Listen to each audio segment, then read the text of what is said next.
आज हम देखेंगे इंडिया पोस्ट पेमेंट बैंक के लिए मैथ के क्वेश्चन में सेकंड चैप्टर प्रतिशत।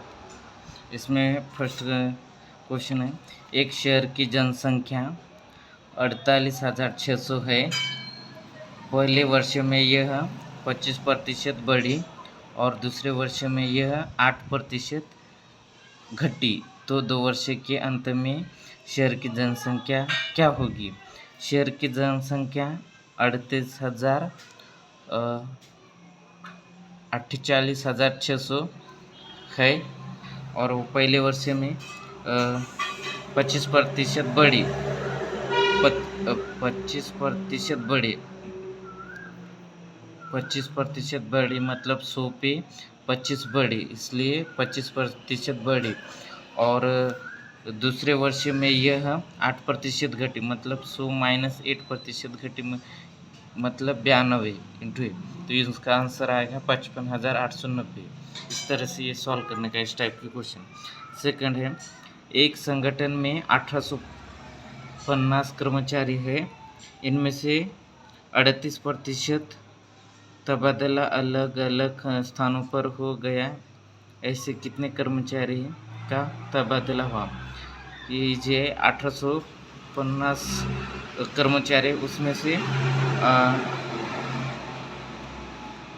38% सिर्फ कर्मचारी इतने हैं 1850, वो सिर्फ 38% कहाँ है? तो 38% बराबर 703 है।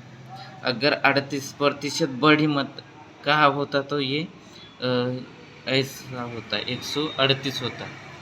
ये सिर्फ 38% का है, बढ़ी या घटी ऐसा कुछ नहीं कहा है, इसलिए ये इस टाइप से सॉल्व करने का क्वेश्चन था। यदि एक फैक्ट्री का उत्पादन 8% की दर से बढ़ता है, 8% की दर से बढ़ता है मतलब ऐसा 108 बढ़ता है और 2004 में यदि उसका उत्पादन 70 लाख टन था, तो वर्ष 2006 में इसका उत्पादन कितना होगा? उसका उत्पादन 17 लाख था, तो पहले वो 8% की दर से बढ़ी, इसलिए 108 डिवाइडेड बाय 100।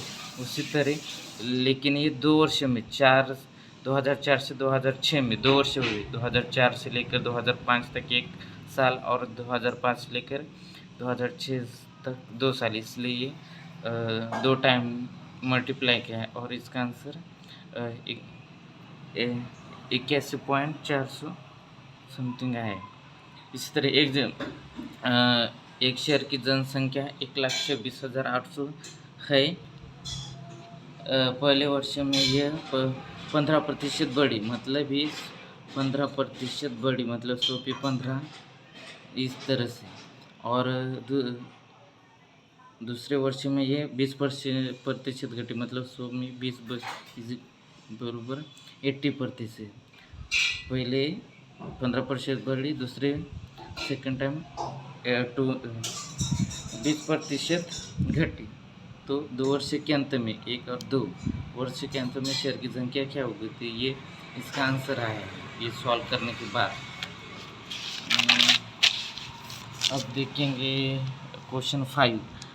सुमिता को एक परीक्षा में 1150 में से कुल 1012 अंक मिले, तो परीक्षा में उसका प्रतिशत क्या है?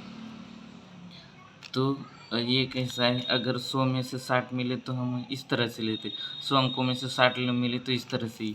इसी तरह ये 1150 अंक थे, उनमें से 1012 अंक मिले, तो ये कंडीशन उन्होंने दी है और वो परीक्षा में उसका प्रतिशत क्या है?